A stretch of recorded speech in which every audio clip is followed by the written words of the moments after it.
الصراط كالباب ويدخل الجنة بغير حساب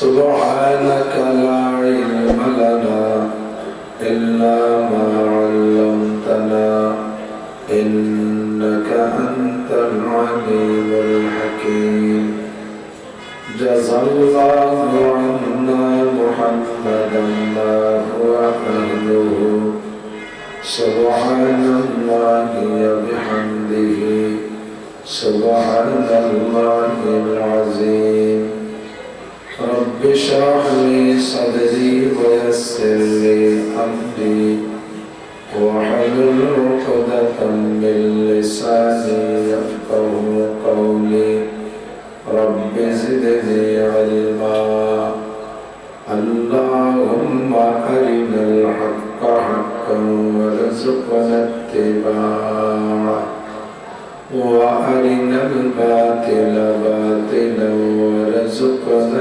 اجتنابه সকলে বলি আমিন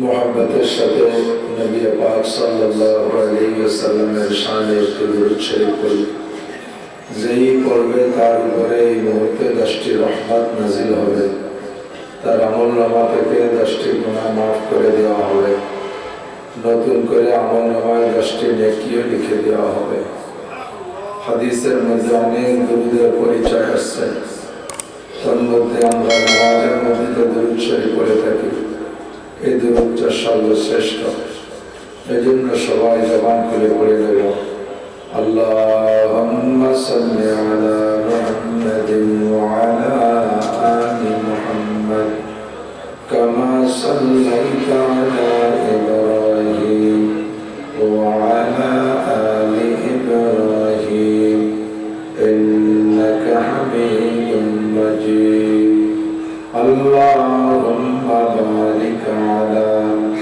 মুহাম্মাদিন ওয়া আলা আলি মুহাম্মাদ কামা বারাকতা আলা ইব্রাহিম ওয়া আলা আলি ইব্রাহিম ইন্নাকা হামিদুম মাজিদ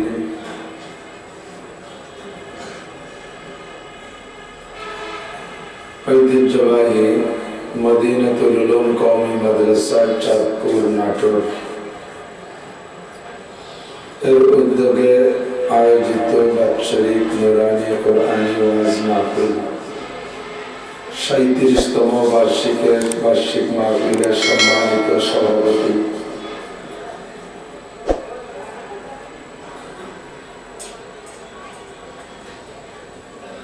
এ অঞ্চলের অনেক অনেক উলামায়ে কেরাম হক্কানি পীর মাশায়েখগণ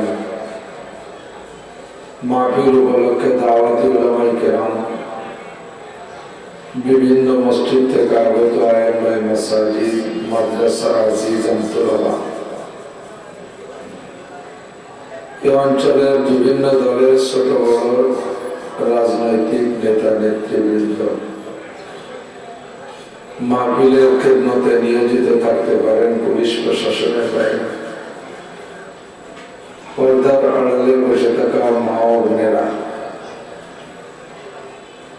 প্রাণপ্রিয় দেশবাসী আল্লাহ তাবারক ওয়া তাআলা শাহী দরবারে আমরা পাঠাই অসংখ্য শুকর যে আল্লাহ পাক রব্বুল আলামিন জাগতিক হাজারো আপদ বিপদ বালা মুসিবতের মধ্য দিয়েও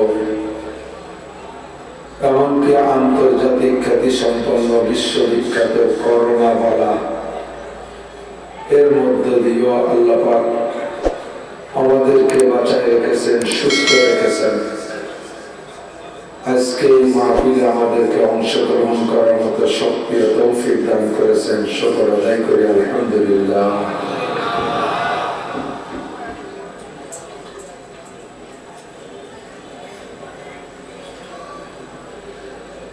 অনেক দিন আগে একবার এসেছিলাম এই চাঁদপুর মাদ্রাসার মাহফিলে আনুমানিক 19-20 বছর আগে বাই রোড এসেছিলাম মাহফিলের অবস্থানটা আমার মনে থাকার বিশেষ কারণ হলো মাহফিলের পরে 2 দিন ছিল হরতাল। রোডের গাড়িতে আসতাম, এসেও ছিলাম। যাওয়ার সময় মাহফিল শেষে আমাকে নাটোর স্টেশনে বাস স্ট্যান্ডে আগাই দেওয়া হলো। সেখান থেকে যাওয়ার মতো কোনো গাড়ি পেলাম না। যাওয়ার সময় কোনো উপায় নাই, রাত 1টার সময় কয়েকটা ট্রাককে হাত ছাড়ি দিলাম, কেউ দাঁড়ালো না। একটা ট্রাক দাঁড়াইলো, আমাকে নিল। উত্তরবঙ্গ থেকে ট্রাকে করে কুড়া নিয়ে যাচ্ছিল, ইন্ডিয়া যাবে। 2টা যুবক ছেলে আমাকে উঠাই দিল। সকাল হয়ে গেল যশোর যাইতে। সেই থেকে চাঁদপুরের মাহফিল এবং মাদ্রাসাটা আমার খুব মনে আছে। এবছর ওলামায়ে কেরাম দিয়েছেন, আলহামদুলিল্লাহ। আবারও হায়াতে বেঁচে থাকলে এভাবেই সম্ভব হয়, তৌফিক হয়, নসিব হতে পারে। আবারও এসেছি আলহামদুলিল্লাহ। মাদ্রাসার বাহ্যিক অভ্যন্তরীণ ছাত্র শিক্ষক মোহতামিম সাহেব সহ ভিতরের অবস্থা অনেক ভালো লাগতেছে। এসেছি ফজরের সময়, সকালে এসে আরাম করেছি, ঘুমাইছি, তারপরে আশেপাশে আর একটু ঘোরাফেরা করে আবারও আসছি। সবকিছু মিলে মাদ্রাসার ভিতরে ইলমের একটা নূর ও জ্ঞান অনুভব করতেছি। এজন্য আমি আহলে মাদ্রাসার শুকর আদায় করি। আল্লাহ পাক রব্বুল আলামিনের দরবারে দোয়া করি, আল্লাহ মাদ্রাসাকে সর্বোচ্চ স্থানে পৌঁছে দাও। আল্লাহ মাদ্রাসার সকল হাজাত পূরণ করে দাও। সবাই বলে আমিন। আসি কম আপনাদের এলাকায়, আমাদের আসা যাওয়া একটু কম। রাস্তা তো অনেক বেশি। বাই রোড আসতে 6-7 ঘন্টা 8 ঘন্টা সময় লেগে যায়। ওদিকে ফ্লাইট রুট পাইতো ঢাকা যাওয়ার আগে, বরিশাল থেকে ঢাকা, ঢাকা থেকে রাজশাহী, অনেক এলোমেলো পথ হয়ে যায়, বিদায় আসা কম হয়। তো আজকে আসতে পেরে আমার ভালো লাগতেছে আলহামদুলিল্লাহ। আলোচনার শুরুতে সব কিছুর একটা নিয়ম আছে, নীতি আছে, শৃঙ্খলা আছে, আদব আছে। আছে না নাই? কথা বলেন। আদব বড় দামি জিনিস। বিশ্বনবী মুহাম্মদ রাসূলুল্লাহ সাল্লাল্লাহু আলাইহি ওয়াসাল্লাম বলেন, আল্লামানি রব্বি ফাআহসানা তালিমি ওয়া আদবানি রব্বি ফাআহসানা তাদিবি। আমাকে ইলম শিক্ষা দিয়েছেন আমার আল্লাহ। তোমরা দুনিয়ার মানুষ, তোমাদেরকে পড়ায় দুনিয়ার মানুষে। মাদ্রাসার শিক্ষক ও মানুষ, ছাত্র মানুষ। স্কুল কলেজ ইউনিভার্সিটির শিক্ষক ও মানুষ, ছাত্র ছাত্রীরাও মানুষ। দুনিয়ায় যে যত বড় শিক্ষিত পণ্ডিত হও, সকলেরই মানুষের কাছ থেকে শিক্ষা অর্জন করতে হয়। আর আমি দুনিয়ার কোনো মানুষের কাছে লেখাপড়া করি নাই। দুনিয়ার মানুষ আদব আদর্শ শিক্ষা গ্রহণ করে মানুষের কাছ থেকে। আমার আদব আর আদর্শের উস্তাদ দুনিয়ার কোনো মানুষ নাই। আমাকে শিক্ষা দিয়েছেন আমার আল্লাহ, আমাকে আদব শিক্ষা দিয়েছেন আমার আল্লাহ। ফাহসানা তালিমি ওয়া আহসানা তাদিবি। তাহলে তোমরা সাক্ষী দাও, দুনিয়ার সমস্ত আদব আদর্শের চেয়ে আমি মুহাম্মদ রাসূলুল্লাহ সাল্লাল্লাহু আলাইহি ওয়াসাল্লামের শিক্ষা এবং আদব আদর্শ সবচেয়ে ভালো কিনা? আপনারা সাক্ষী দেন, ভালো কিনা? নবীর আদবের চেয়ে আর আদব হতে পারে? নবীর শিক্ষার চেয়ে ভালো শিক্ষা হতে পারে না। ঠিক কি ঠিক না? তো নবী পাকের আদবের ভিতরে একটা আদব হলো মজলিসের আদব। আদব কাকে বলে আগে একটু জানি। আদব বলা হয় মহল্লিহি।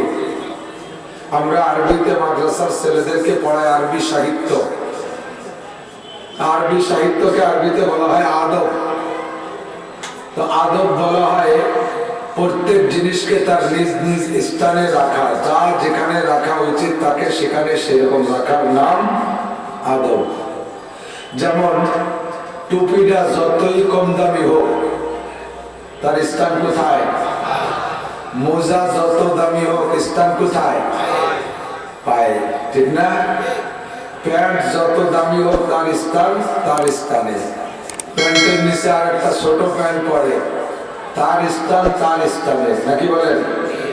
ওটা যত দামি হোক না কেন, কি বলে ওরে জাঙ্গে করে নাকি? জাঙ্গে যত দামি হোক না কেন, ও কি মাথায় দেবে কেউ? ও তার জায়গা মতোই থাকবে, ঠিক কিনা? এটা হলো আদব।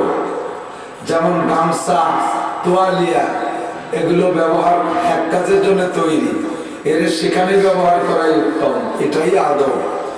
আমরা যে রুমাল ব্যবহার করি, ওলামায়ে কেরামের ইউনিফর্ম, আমাদের জাতীয় পোশাক, এটাকে আমরা ব্যবহার করি মাথায়, ঘাড়ে, কাঁধে, পাগড়ির জন্য ব্যবহার করি।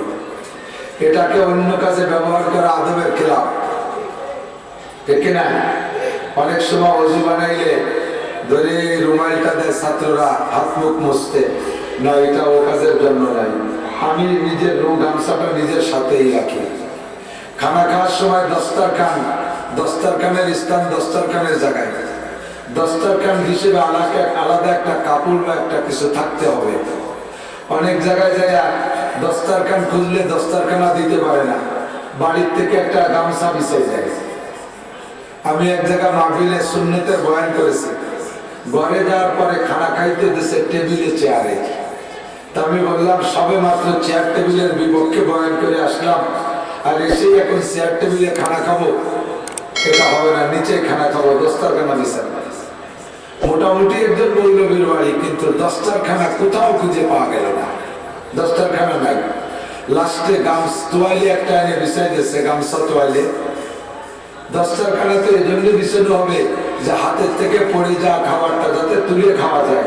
সাধারণ নিচের জায়গাটা ময়লা থাকতে পারে, খাবার ওর মধ্যে পড়লে তুলে খাইতে শখ লাগে, ঘৃণা লাগে।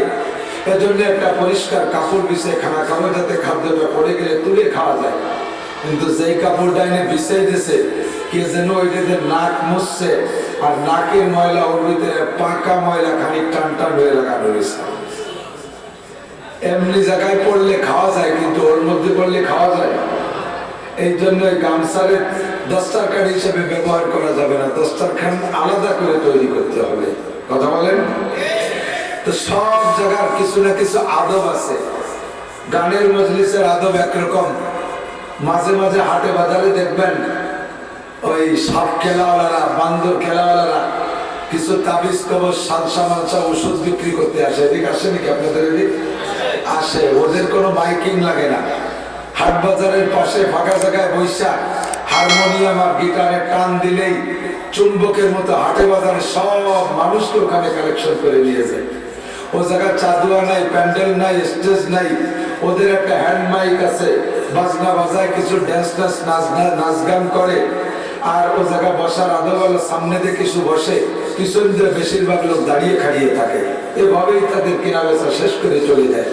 কিন্তু ওয়াজের মাহফিলের আদব হলো এখানে সকলে আদবের সাথে বসা, সামনে সামনে মিলিয়ে বসা, সামনের ফাঁকা থাকলে সেটা বন্ধ করে বসা। এটা হলো ওয়াজের মজলিসের আদব, পিছনে দাঁড়িয়ে না থাকা। আর একই ক্ষেতে, আপনাদের দিক তো কৃষি ক্ষেত খামার যথেষ্ট আছে, একই ক্ষেতে দুই ফসল ভালো হয় না। কথা বলেন? আখের ভিতরে বাদাম লাগালে ভালো হয় নাকি? আখের ক্ষেতের ভিতরে বাদাম লাগাইলে বাদাম ভালো হয় না, আখও ভালো হয় না। ওই বাদামের কারণে ভিতরে যাতায়াত করতে করতে আখও নষ্ট হয়ে যায়। তো আখের ক্ষেতের ভিতরে যদি বাদাম ভালো না হয়, তাহলে ওয়াজের ক্ষেতের মধ্যে বাদামের চাষ ভালো হবে না। যারা ভাগে ভাগে বাদাম খাচ্ছেন, এটা এই মজলিসের আদবের খেলাফ। আল্লাহ পাক নিজেই বলেন, ওয়াইদা কুরিয়াল কুরআনু ফাসতামিউ লাহু ওয়া আনসিতু লাআল্লাকুম তুরহামুন। যখন তোমাদের সামনে কোরআনে কারীম তেলাওয়াত করা হয় এবং কোরআনে কারীমের তরজমা তাফসীর করা হয়, ফাসতামিউ, অন্তরের কান দিয়ে শোনো। চর্মকান, স্বাভাবিক বাহ্যিক কান দিয়ে শুনলে হাজারো কথা একই সাথে শোনা যায়, কিন্তু এই কথা মনে থাকে না। হাটে বাজারে যাই, হাজার হাজার মানুষের আওয়াজ কানে আসে, কিন্তু এই কথাগুলো মনে থাকে না, কারণ ওটা অন্তরের কান দিয়ে শুনি না, ওটা শুনি ভাসমান কান দিয়া। কথা বলুন ঠিক কিনা? কিন্তু যেই কথাটা মনে রাখার নিয়তে শুনি, ওই কথাটা শুনতে হয় অন্তরের কান দিয়া। দুনিয়ার হাজার কথা আপনি ভাসমান কান দিয়ে শোনেন, মনে রাখলেও ভালো, না রাখলেও ভালো। যেহেতু শীতের রাত্রে আরামের বিছানা ফেলে এখানে 1.5-2 ঘন্টা সময় দেওয়ার জন্য এসেছে, এই সময়টার হিসাব আল্লাহর কাছে দেওয়া লাগবে। লাগবে কি লাগবে না? তুমি এখানে কেন বসে থাকলে? আমরা উলামায়ে কেরাম আল্লাহর কাছে এটা বাদদেহি করা লাগবে। দুনিয়ার মানুষ আরামের বিছানা ফেলে শান্তির ঘুমকে ফেলে রেখে এসে তোমার সামনে বসা ছিল, তুমি তাদেরকে কি দিয়েছো? তুমি জবাব দিয়ে যাও। আমরা কথা বলার হিসাব করে সেই আখিরাতের জবাবের হিসাবে আমরা হিসাব নিকাশ করে কথা বললাম, কিন্তু আপনি কথাগুলোকে মন দিয়ে শুনলেন না। বাদাম খাইলেন, চানাচুর খাইলেন, ইত্যাদি করে সময় নষ্ট করলেন। আল্লাহর কাছে কিন্তু জবাব দেয়া লাগবে। হাদিসে আছে, লা তাজুলু কদামা ইবনে আদামা ইয়াউমাল কিয়ামাতি হাত্তা ইউসআলা আন আরবা। উলামায়ে কেরামের কাছ থেকে বহুবার শুনেছেন, এই হাদিসও বর্ণনা শুনেছেন বহুবার। হাসরের মাঠে আল্লাহ পাক রব্বুল আলামিনের কাছে জান্নাত পর্যন্ত যাইতে প্রত্যেকটা মানুষের 4টে ইমিগ্রেশন আছে। 4টে ইমিগ্রেশন আছে। ইমিগ্রেশন ইংরেজি শব্দ, বাংলা যারা এয়ারপোর্টে ঢুকছেন তারা বুঝতেছেন। ইমিগ্রেশন হলো বিমানে ওঠার আগে 4টে চেক পয়েন্ট আছে। আন্তর্জাতিক বিমানে যদি বিদেশে যাইতে যান, 1 নম্বর ইমিগ্রেশন চেক পোস্ট হবে। ওখানে আপনার পাসপোর্ট চেক হবে, পাসপোর্ট সঠিক কিনা। পাসপোর্ট যদি সঠিক না থাকে কোনোভাবে আপনাকে সামনে দিকে বাড়তে দেওয়া হবে না। 2 নম্বর ইমিগ্রেশন হবে আপনার মাল ব্যাগেজ, যেটা দিচ্ছেন লাগেজ, এই লাগেজের একটা ইমিগ্রেশন আছে। ওর মধ্যে যদি অবৈধ কোনো পদার্থ থাকে কম্পিউটারে রিং করবে, ওইটাকে কাইটা খুইলা চেক করে তারপর ওইটাকে ছাড়বে। 3 নম্বর ইমিগ্রেশন আপনার বডি চেক হবে। আপনার বডি চেক হবে, দেহের মধ্যে কোনো অবৈধ কিছু আছে কিনা এইটা চেক করে যদি আপনি ওকে হয়ে যান। 4 নম্বর ইমিগ্রেশন হবে আপনার আমলনামা, ওইটি আপনার টিকিট, ওই টিকিটটা ইমিগ্রেশন হবে। এই 4টে ইমিগ্রেশনে যদি পাস করতে পারেন তাহলে আপনি বিমানে উঠতে পারবেন। এর কোনো একটাই যদি আপনি ফেল করেন তাহলে কোনোভাবে আপনাকে সামনে বিমানে উঠতে দেওয়া হবে না। আমার আপনার হাসরের মাঠে টার্গেট থাকবে জান্নাতের বিমান। বোরাকে উঠবেন, রপরপে উঠবেন, জান্নাতে উঠবেন, জান্নাতি ঘোড়ায় উঠা আপনি জান্নাতের দিকে যাইবেন। ওর আগে আপনার জিন্দেগি 4টে ইমিগ্রেশন আছে। 1 নম্বরে আনউমরিকি ফিমা আপনা, আপনার গোটা জীবনের একটা ইমিগ্রেশন। সাবালিগ হওয়া থেকে নিয়ে মরণকাল পর্যন্ত সময়টা তুমি কোন কাজে কোথায় কতটুকু ব্যবহার করেছো আল্লাহ পাকের কাছে জবাব দেওয়া লাগবে। জোরে বলেন লাগবে, কথা বল লাগবে। আমার সাথে একটু সায় দিতে হবে, সাড়া দিতে হবে। যখন তখন বুঝে বুঝে একটু জি হা না, একটু সুবহানাল্লাহ আলহামদুলিল্লাহ একটু কইতে হবে। বক্তাদের সাথে সহযোগিতা না করলে বক্তারা কথা বলতে পারে না। মাইক্রোফোন সাউন্ড কম পাচ্ছি, স্যাসিস দুর্বল, সারা বছর দৌড়াইতে দৌড়াইতে ভিতরে আর কোনো শক্তি নাই। এখন মাইকের শক্তিতে শক্তি। ইদানিং তো স্টেজে একটু বক্স রাখে, যেই শব্দটা বক্তার কানে আসলে বক্তা মনে করে যে সাউন্ড হচ্ছে, নইলে মনে হয় আওয়াজ হচ্ছে না। আর আওয়াজ না হইলে ইমেজও থাকে না, পুরো যায় আস্তে আস্তে। ওদিকে আপনারাও যদি একটু হাই হুই ফুসফাস না মারেন, পারা যাবে তো ইনশাআল্লাহ, পারা যাবে তো ইনশাআল্লাহ। আল্লাহ কবুল করুন। গোটা জিন্দেগির হিসাব আল্লাহর কাছে দেওয়া লাগবে, কথা বলা লাগবে। আমারও কথা কই না, মাঝে মাঝে তো বলে থাকি, ওয়াজ তো সব ইউটিউবে ঘরে বসে পাওয়া যায়। মানুষে যখন হাঁটে তখন হাঁটে তো 2টা পা দিয়া, হাঁটে 2টা পা দিয়া, কিন্তু হাঁটার সময় 2 হাতের ঝুলাই না। হাত ঝুলাই কেন? এই হাতে পায়ে সহযোগিতা করে। হাত না ঝুলাইলে হাইটে সুবিধা হয় না, স্বাদ হয় না। কথা বল। তো হাতে মানুষের পায়ে পায়ে সহযোগিতা কি করে? হাত তো এমনি ঝোলে, হাতে তো পায়। যে পা সামনে যায় ওই পাশের হাত পিছনে যায়, আর আবার পা পিছে যায় হাত সামনে যায়। তর্জমা কি? হেঁটে দেখছেন, দেখবেন হেঁটে রোমাই লিখি বাড়ি যাওয়ার সময় লক্ষ্য করে। এখন বসেন, পা যখন সামনে যায় হাত পিছে যায়, হাতে পা রেখা তুই হাঁটতে থাক, ভয় নাই আমি পিছে আসি। আবার পা পিছে যায় হাত সামনে যায়, পা হাত পারে বলে আমি সামনে ক্লিয়ারেন্স দিচ্ছি, সামনে কোনো ঝামেলা নেই, তুমি চলে আসো। এই জন্য হাত পায়ের সাথে এরকম ঝোলে। বক্তারা ওয়াজ করবে, শ্রোতারা একটু মাঝে জি হা না এই ফুসফাস একটু মারতে হবে, নইলে হবে না। আবার বুঝে বুঝে জায়গায় জায়গায়। সেদিন এক বক্তা ওয়াজ করতেছে, আমি শুনে আশ্চর্য।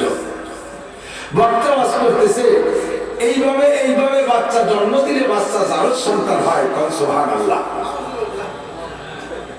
বক্তাই শিখে দেখে সুবহানাল্লাহ কোন, সেই বোঝে না কোন জায়গায় সুবহানাল্লাহ কইতে হবে। মসজিদের ইমাম সাহেব সকালবেলা মুসল্লিদেরকে ওযুর মাসালা শিখিয়েছে। তো ওযুতে বিভিন্ন অঙ্গ প্রত্যঙ্গ দোয়ার সময় দোয়া আছে। হাত ধোয়ার সময় দোয়া করতে হয়, মুখ ধোয়ার সময় দোয়া করতে হয়। আল্লাহুম্মা বাইয়িজ ওয়াজহি হিনা তাবিয়াতু জুহাহুম, আল্লাহ আমার মুখখান চেহারাটাকে তুমি উজ্জ্বল করে দিও। যেদিন হাসরের মাঠে নবী রাসূল আর ওলি আল্লাহদের চেহারা উজ্জ্বল হবে, চেহারা মুখ ধোয়ার সময় দোয়া করতে হয়, নাকের ছিদ্রের পানি নেওয়ার সময় দোয়া করতে হয়। সব দোয়াগুলো ইমাম সাহেব কয়েকদিন পর্যন্ত মুসল্লিদেরকে মুখস্থ করাইছে। আজকে দোয়া পড়াই সাইরা দিয়েছে। এবার ইমাম সাহেব ইশরাকের নামাজ পড়ে এরপরে বের হইছে।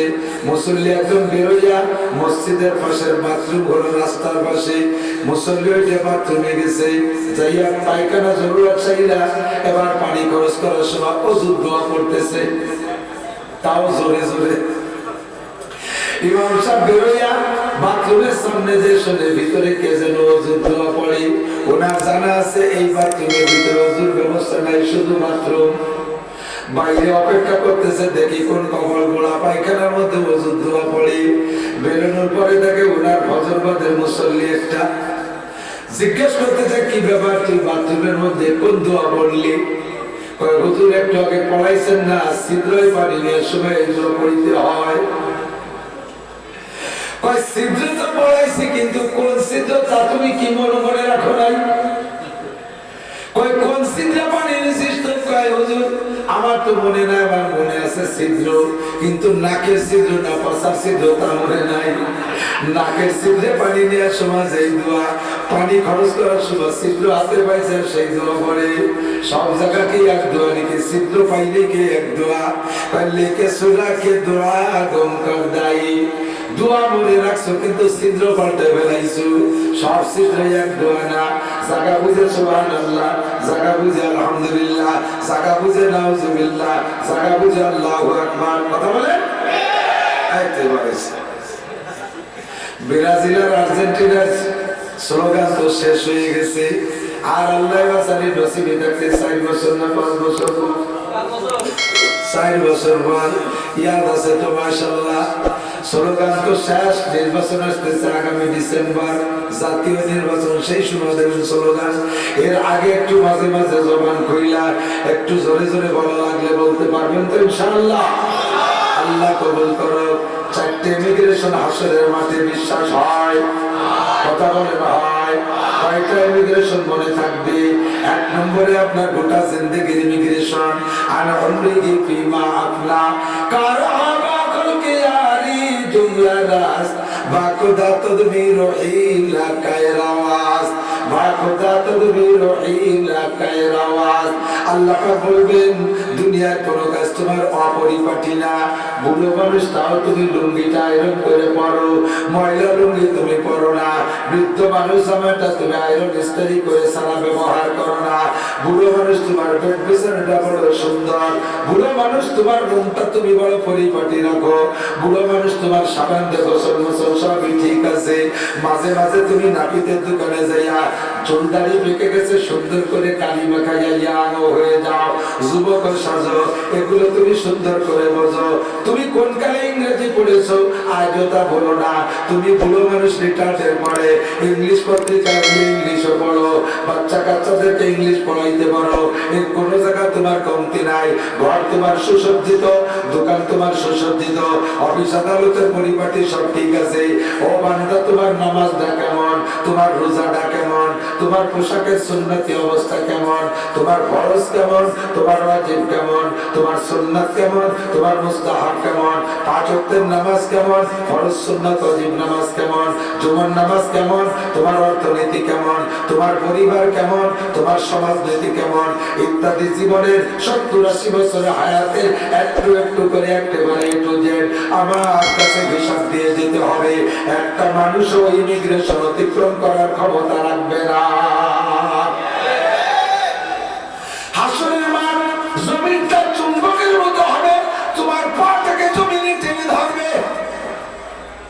ইচ্ছা মতো একটা কদম সামনে বাড়তে দেওয়া হবে না।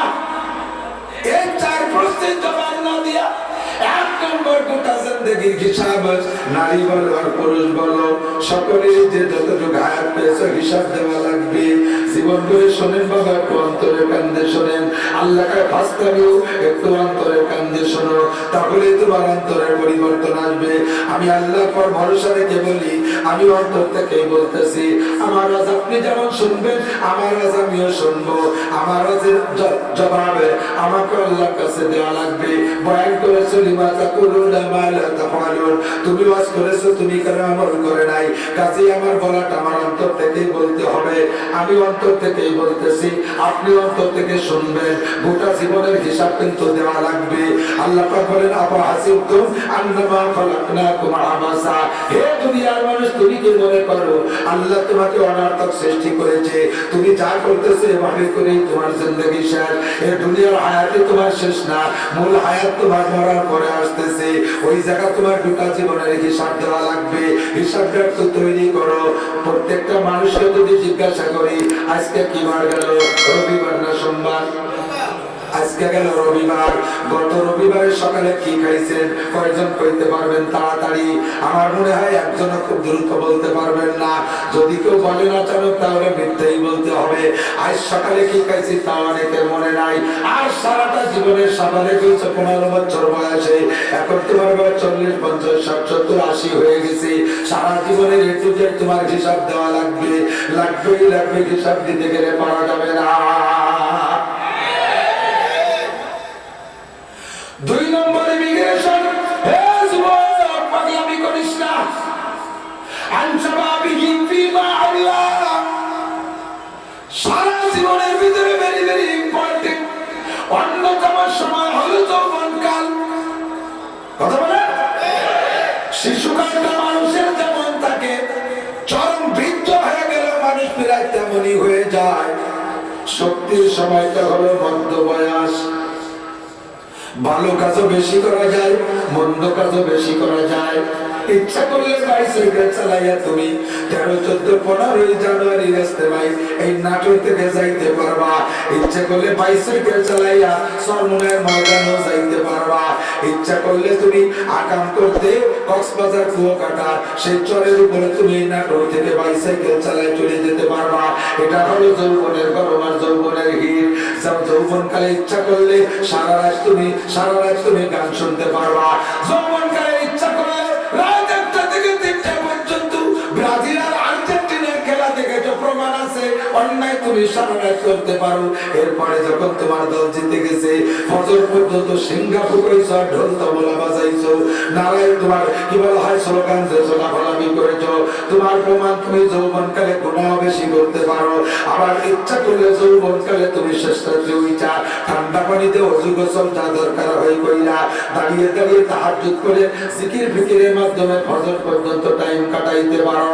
এই জন্য তোমার ভেরি ভেরি ইম্পর্টেন্ট টাইম যৌবনকালের হিসাবটা হবে আলাদা ভাবে। এই ইমিগ্রেশন 2 নম্বর। 3 নম্বর ইমিগ্রেশন হলো আনমালিহি, মাল সম্পর্কে জিজ্ঞাসিত হওয়া। মিন আইনা ইকতাসাবা, মালের ভিতরে 2টা প্রশ্ন। মিন আইনা ইকতাসাবা, এত টাকা কোত্থেকে কামাই করলা? তুমি জন্মের পরে অল্প দিন বয়সে তুমি এতিম হয়ে গিয়েছিলে। তোমার মা রাস্তার পাশে ছাপড়া করে বসবাস করতো, বস্তির কোলা ছিলে তুমি। তোমার মা বাড়ি বাড়ি দুয়ার কাজ করতো। তুমি এত তাড়াতাড়ি আঙ্গুর ফুলে কলা গাছ হইলে কিভাবে? এত ধনী হইলে কিভাবে? মাল কোত্থেকে কামাই করেছো বলে যাও। এবার কামাই করেছো যা করেছো, অফিমা আনফাকা, কোথায় খরচ করেছো বলে যাও। যাও, কামাই করেছো বৈধভাবে, খরচ করেছো অন্যায়ভাবে, এটাও তোমার অন্যায় জবাব দেওয়া লাগবে। আবার ইনকাম করেছো বৈধভাবে, অবৈধভাবে, হারামভাবে কামাই করেছো, সুদ খেয়ে কামাই করেছো, ঘুষ খেয়ে কামাই করেছো, চুরি করে ইনকাম করেছো, ডাকাতি করে ইনকাম করেছো, ওই টাকাতে মসজিদ বানাই দিয়েছো, ওই টাকাতে মাদ্রাসা বানাই দিয়া নেকির আশা করতেছো, ওই টাকাতে তুমি কাবা ঘরের যদি গিলাপ বানাই দাও। আল্লাহ নবী বলেন লা সাদাকাতা মিন গুলুলিন, তিরমিজি শরীফের হাদিস। নবী পাক বলেন হারাম মাল সদকা কইরা নেকির আশা করা জায়েজ নাই, বরঞ্চ যদি কেউ হারাম কাজ কইরা, হারাম মাল সদকা কইরা, দান কইরা নেকির আশা করে, আল্লাহ নবী বলেন তার ঈমানই থাকবে না। আল্লাহ নবী বলেন মা আমানা বিল কুরআনে মান ইস্তাহাল্লা মাহারিমাহু, মা আমানা বিল কুরআনে মান ইস্তাহাল্লা মাহারিমাহু। আল্লাহর কোরআনে যারা হারাম বলেছে তাকে যদি তুমি হালাল মনে করো, আল্লাহর কোরআনে যারা হারাম বলেছে তারা যদি তুমি হালাল মনে করো, কোরআনে যারা অবৈধ বলেছে তারা যদি তুমি বৈধ মনে করো, হারাম মাল দান করতে কোরআনে নিষেধ করেছে, তুমি হারাম মাল দান করে যদি নেকির আশা করো, এইটা তুমি কোরআনকে অস্বীকার করেছো। আল্লাহ নবী বলেন কোরআনের ভিতরে 1 লক্ষ হুকুম আছে, এই 1 লক্ষ হুকুমের ভিতরে 99,999টা বৈধ হুকুমকে তুমি মানো, একটাকে তুমি মানো না। আবার 1 লক্ষ নিষেধ আছে, 99,999 নিষেধকে তুমি বিশ্বাস করে পরিহার করে চলো, আর একটা নিষেধকে তুমি মানো না, ওইটাকে তুমি হালাল মনে করো। আল্লাহ নবী বলেন তুমি গোটা কোরআনকে অস্বীকার করেছো, তুমি কোরআনকে বিশ্বাস করা হয় নাই, তুমি পাক্কা কাফের, তুমি বেঈমান। আবু জাহল যে জায়গা জাহান্নামে, তোমারও সেই জায়গা হবে জাহান্নাম। মিন আইনা তাসাবা ফিমা আনফাকা, মাল কোত্থেকে কামাই করেছো, কোথায় খরচ করেছো, হিসাব দিয়ে দাও। ও মুসলমান, 4 নম্বর ইমিগ্রেশন হবে ওয়ামাদা আমিলা বিমা আলিমা। কোরআন হাদিস সরাসরি দেখা নিজেরা যা শিক্ষা অর্জন করেছো, অথবা হক্কানি উলামায়ে কেরামের কাছ থেকে শুনেছো, তাবলীগের লোকের কাছ থেকে শুনেছো, মাঠে ময়দানে বক্তারা বলেছে, এভাবে কথাগুলো শিখেছো, যে কথাগুলো শুনেছো শিখেছো, এই কথার পর কতটুকু আমল করেছো জবাব দিয়ে যাও। মাজা আমিলা বিমা আলিমা, তুমি যা শিখেছো আমল করেছো নাকি, জবাব দেওয়া লাগবে। কথা বলেন লাগবে কি লাগবে না? আমরা উলামায়ে কেরাম মাঠে ময়দানে বয়ান করি, আমরা যত বক্তা বয়ান করেছি কখনো কি ক্যালকুলেশন করে দেখেছেন, হিসাব নিকাশ করে দেখেছেন? এই 2-5 ঘন্টার বয়ান সারা জীবনে ওয়াজ শুনেছেন, সমস্ত ওয়াজের সারসংক্ষেপ কি, এর খুলাসা কি, এর রেজাল্ট কি, অবশিষ্ট মেয়ের থেকে কি নিলাম? বন্ধুরে, সমস্ত বক্তাদের ওয়াজের সারাংশ হলো দুইটা কথা, আমর বিল মারুফ নাহি আনিল মুনকার, সৎ কাজের আদেশ আর অসৎ কাজের নিষেধ। কথা বলেন ঠিক না? সমস্ত বয়ানের সারসংক্ষেপ হলো সৎ কাজের আদেশ আর অসৎ কাজের নিষেধ। আবার আল্লাহ পাক রব্বুল আলামিন বলেন মানুষকে আমি যে ম্যাটেরিয়াল দিয়ে তৈরি করেছি, মানুষকে দুনিয়া যেভাবে স্বাধীনতা দিয়ে ছেড়ে দিয়েছি, মানুষকে যেভাবে জ্ঞান বুদ্ধি দিয়ে ছেড়ে দিয়েছি, এই মানুষ কি করবে দুনিয়া যাওয়ার পরে এইটা আল্লাহ পাক জানেন। আল্লাহ পাক জানেন মানুষের স্বাধীনতাকে প্রয়োগ কইরা মানুষের কেউ ভালো হবে, কেউ মন্দ হবে, কেউ নেকি করবে, কেউ গুনাহ করবে, কেউ বড় গুনাহ করবে, কেউ ছোট গুনাহ করবে। এই গুনাহ করবে মানুষ, এটা মানুষে করবেই করবে। পিছনে লেগে আছে শয়তান, মানুষের ছিল শত্রু শয়তান, শয়তানের হাত থেকে কোনো মানুষে বাঁচতে পারবে না। শয়তান আল্লাহ পাকের কাছ থেকে যেভাবে পাওয়ার নিয়ে আসে, যেভাবে ক্ষমতা নিয়ে আসে, ওর ক্ষমতার কাছে বড় বড় পীর সাহেবরা পর্যন্ত দুর্বল হয়ে যায়, পীর সাহেবরাও দুর্বল হয়ে যায়, আলেম ওলামা হার মেনে যায়, সাধারণ পাবলিক তো দূরের কথা। শয়তানে মানুষকে গুনাহ করানোর জন্য যথেষ্ট পরিমাণ ক্ষমতা আল্লাহ পাক তাকে দিয়েছে, এই ক্ষমতা প্রয়োগ করে মানুষকে গুনাহ করাবে। আল্লাহ পাক রব্বুল আলামিন মানুষকে আবার সুযোগ করে দিয়েছে, ও বান্দা শয়তান তোমার এই গুনাহ করাইয়া একেবারে জাহান্নামের দ্বার প্রান্তে পৌঁছায় দিবে। ওই জায়গা যাইয়া তুমি যদি আমাকে স্মরণ কইরা অন্তর থেকে আমার প্রতি বিশ্বাস রাইখা খালিস তওবা করো, ইস্তেগফার করো, অন্তর থেকে যদি তওবা করো, আল্লাহ পাক রব্বুল আলামিন বলেন ফাউলাইকা ইউবাদদিলুল্লাহু সাইয়্যাতিহিম হাসানাত। মেহেরবান আল্লাহ দরজা খুলে রেখেছে। শয়তান কয় আল্লাহ আমার যদি তুমি সুযোগ দাও তাহলে আমি সুম্মালা উবিয়ান্নাকুম আজমাইন, একটা বনি আদমকে জান্নাতে যাইতে দেব না, সব ছাড়বো, জাহান্নামে নিয়েই ছাড়বো। আমি একটা করে জান্নাতে যেতে দেব না, পারবো না শুধু দুই একজন মানুষের সাথে। ইল্লা ইবাদাকাল মুখলাসিন, তোমার মুখলিস বান্দা যারা, যারা খালেস তোমার জন্য ইবাদত করে, ওদের সাথে শুধু পারবো না, আর সকলকে আমি গুমরা করে ছাড়বো। আল্লাহ পাক রব্বুল আলামিন বলেন, শয়তান তুই আমার কাছ থেকে সুযোগ নিয়েছিস, বান্দার কাছে যাবি চার দিক দিয়া, শয়তানকে আমি সামনের দিক দিয়ে আসবো, পিছনের দিক দিয়ে আসবো, ডান দিক দিয়ে আসবো, বাম দিক দিয়ে আসবো। এই চারটে দিক শয়তান আল্লাহর কাছ থেকে চেয়ে নিয়েছে। আল্লাহ পাক বলেন, তুই চার দিক চেয়ে নিয়েছিস, চার দিক দিয়ে আমার বান্দার কাছে যাবি, পারিস যত গুনাহ করাবি করাবি। দুইটা দিক বান্দার কাছে আমার থেকে চেয়ে নিস নাই, উপর দিক চেয়ে নিস নাই, আর নিচের দিক চেয়ে নিস নাই। আমার বান্দা সারা জীবন ভরে গুনাহ করতে করতে অবশেষে যে বয়সী হোক না কেন, যদি ওর ভিতরে বুঝ আসে, ওর ভিতরে যদি ঈমান আসে, আমার বান্দার ভিতরে যদি ভয় আসে, ভয় এসে যদি বান্দা সিজদায় পড়ে যায়, নিচের দিকে চাইস নাই, সিজদা যায় মাটি মানুষের নিচের দিকে, আমার বান্দা যখন নিচের দিকে মাটিতে সিজদা দেবে, আর সিজদা থেকে উঠে উপর দিকে হাত তুলবে, এই দুইটা দিক তুই চেয়ে নিস নাই। আমি আল্লাহ পাক রব্বুল আলামিন এই দুইটা দিক দিয়ে আমার বান্দার জন্য রহমত আর বরকতের দরজা খুলে দিয়া আমার বান্দার জীবনের সব গুনাহ মাফ করে দেব। আল্লাহ পাক রব্বুল আলামিন বলেন, বান্দা আমার দিক যত ইবাদত আছে, সমস্ত ইবাদতের মধ্যে সর্বশ্রেষ্ঠ ইবাদত কি? বলেন কি? সব ইবাদতের মধ্যে সবচাইতে বড় ইবাদত হলো গুনার কাজ ছেড়ে দেওয়া। বোঝেন নাই কথা? আল্লাহ নবী বলেন, ইত্তাকিল মাহারিমা তাকুন আবাদান নাস। হযরত আবু হুরায়রা বলেন, নবী সাল্লাল্লাহু আলাইহি ওয়াসাল্লাম আমাদেরকে ডাইকা বলতেছেন, মাইয়া কুযু মিন্নি খামসা কিসাল, হে তোমাদের মধ্যে কে আছো আমার থেকে 5টা গুণ অর্জন করবা, 5টা যোগ্যতা আমার শিক্ষা মতে নিয়ে নিবা। ফায়ামালু বিহিন্না, এই 5টা গুণ কে অর্জন করবা, নিজে আমল করবা। আও ইউআল্লিমু মাইয়ামালু বিহিন্না, অথবা কেউরে শিখাই দিবা সেই 5টা কথার পর আমল করবে। ফাকামা আবু হুরায়রা দাঁড়িয়ে গেলেন, আনা ইয়া রাসূলুল্লাহ, ওই 5টা গুণ আমি অর্জন করব, আমি নেব 5টা গুণ। ফাকাযা বিয়াদি, নবী পাক আমার হাত ধরলেন। আবু হুরায়রা বলেন, নবী আমার হাত ধরলেন, হাত ধরে ফাদাগুন্না ফিহা, আমার হাতের মধ্যে 5টা গুণ আঙ্গুলের মাধ্যমে গুনে দিলেন। একটা হাতে 5টা আঙ্গুল আছে, এক পায়ে দিয়ে গুনা শুরু করলেন।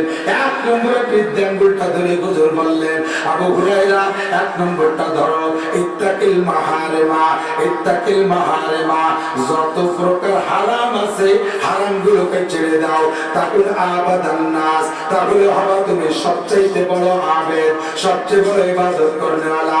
তোমার চাইতে বড় ইবাদত করনেওয়ালা কেউ নাই। কারণ নবী পাক বলেন নাই, বেশি বেশি নামাজ পড়ো সবচেয়ে বড় আবেদ হবা, বেশি বেশি রোজা রাখো সবচেয়ে বড় আবেদ হবা, বেশি বেশি যাকাত দাও সবচেয়ে বড় আবেদ হবা, বেশি বেশি হজ করো সবচেয়ে বড় আবেদ হবা, বেশি বেশি চরমনায় যাও, বেশি বেশি তাবলীগে যাও, বেশি বেশি তিলাওয়াত করো, বেশি বেশি জিকির করো, বেশি বেশি দান করো, তাহলে সবচেয়ে বড় আবেদ হবা। আল্লাহ নবী কথা না বলে আমার হাত ধরে আঙ্গুল ধরে বললেন, ইত্তাকিল মাহারিমা তাকুন আবাদান নাস, তুমি সকল প্রকার হারামকে ভয় পাও, হারামকে ছেড়ে দাও, তাহলে হবে সবচাইতে বড় হবে। কারণ ইবাদত বন্দেগী করা যত সহজ, এদিক তাকান, ইবাদত বন্দেগী করা যত সহজ, ইবাদতকে ধরা যত সহজ, গুনার কাজকে ছেড়ে দেওয়া অত সহজ না, গুনার কাজে ছেড়ে দেওয়া অত সহজ না।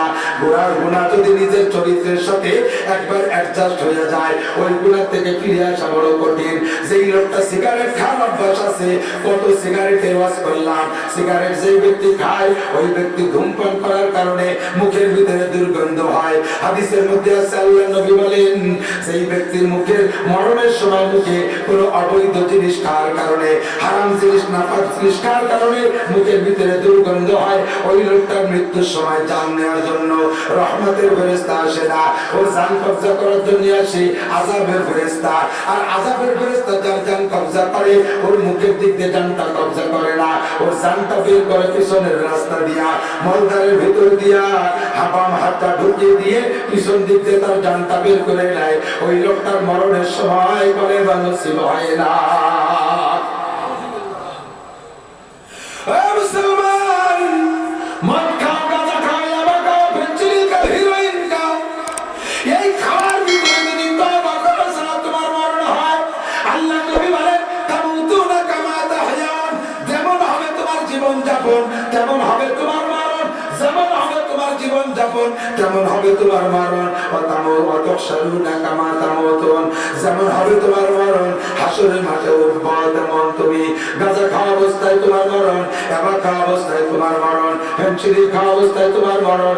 ওই অবস্থায় মরণ হইলে মরণের সময় কলেমা নসিব হবে না, আর ওই অবস্থায় হবে তোমার হাসর, হাসর হবে তোমার ওই অবস্থায়, আর ওই অবস্থায় হাসর হইলে তুমি জান্নাতি হইতে পারবা না।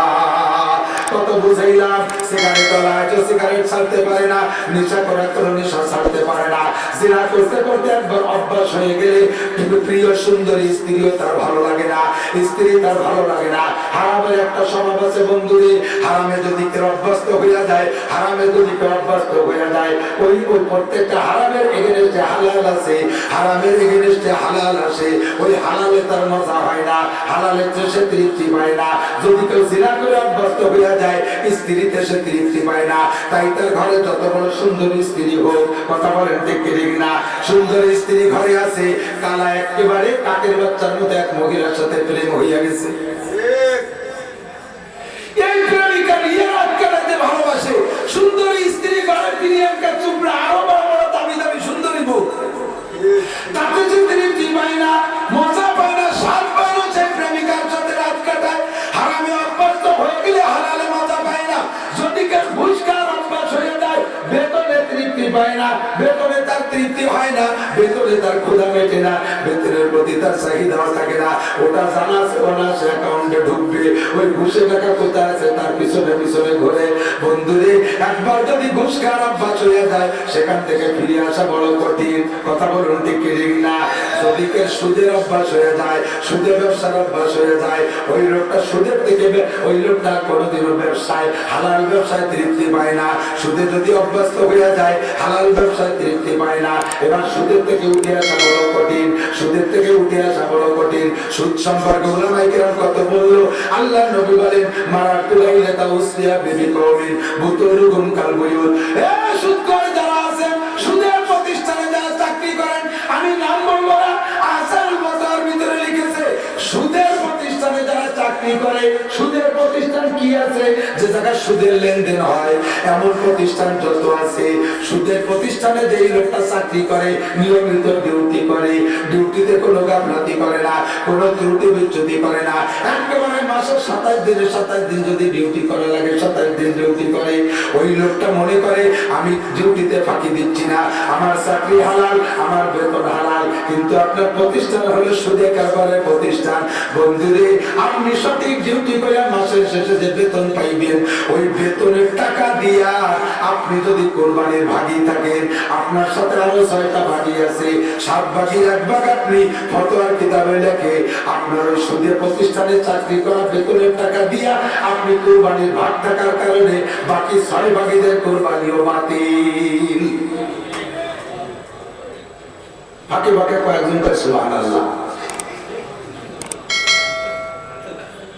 সুবহানাল্লাহ, নাউযুবিল্লাহ। সুদের প্রতিষ্ঠান কে কোন জায়গা আছে আমি নাম বলবো না।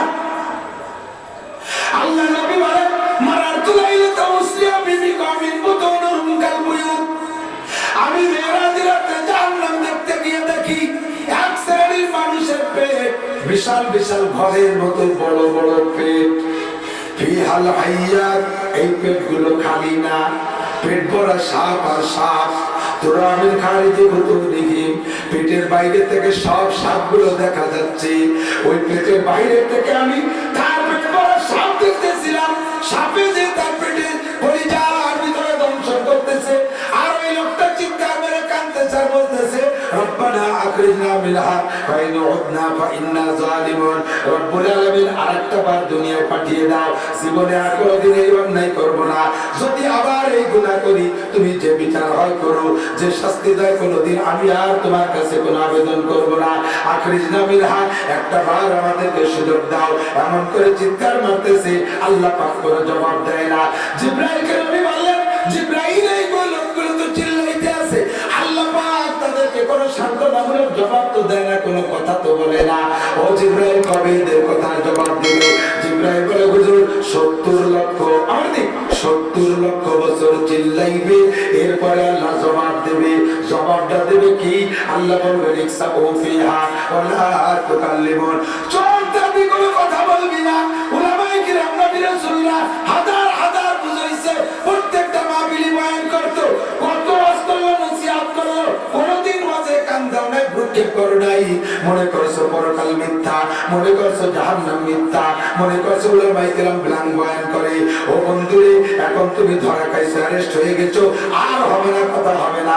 ইকসাউ ফিহা, পড়ে থাক ওর মধ্যে, ওয়ালা তুকাল্লিমুন, আমার সাথে মোটে কথাই বলবি না। নবী পাক বলেন, জিবরাইল মান হাউলাই মা শানুহুম, এদের এই বিচার কেন? পেটের ভিতরে লক্ষ লক্ষ সাপ দেখতেছি, কোত্থেকে আসলো সাপ?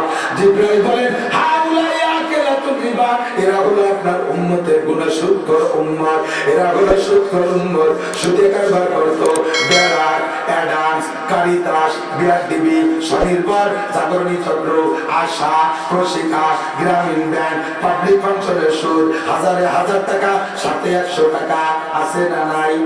ধরে বলেন আছে। এলাকায় আছে হাজারে হাজার টাকা, সাথে 1 মণ ধান, হাজারে হাজার টাকা, সাথে অতিরিক্ত কিছু ইন্টারেস্ট। যারা খাচ্ছেন আকিলু রিবা মুকিলাহু ওয়া কাতিবাহু ওয়া শাহিদাইহি, আল্লাহ নবী বলেন, সুদে কারবারের ভিতরে 4 জনের সমান হারে গুনাহ লেখা হয়। সুদখোরেরও যে গুনাহ, সুদদাতারও সেই গুনাহ, ওইটা লেখক যে তারও সেই গুনাহ, ওর সাক্ষী থাকে যারা তাদেরও সেই গুনাহ, একই সমপরিমাণ গুনাহ।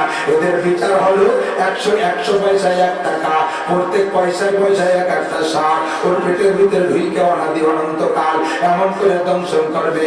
নবী পাক বলেন, আরে বাসমুনা দুজা, হে মুসলমান, বাংলাদেশের উপরে গজব সামনে আসতেছে, আর মাত্র 6 দিন পরে 2023 সাল। কয়দিন? আজকে 25 তারিখ, আর আগামী 6 দিন পরে 2023 সাল। বাংলাদেশ সরকার আমাদেরকে সিগন্যাল দিয়েছে, সারা বিশ্বের জমি দেশের মানুষটা, বড় বড় প্রেসিডেন্ট, প্রধানমন্ত্রীরা আমাদেরকে রেড সিগন্যাল দিয়েছে, 2023 সালে সারা দুনিয়ায় দুর্ভিক্ষ হবে।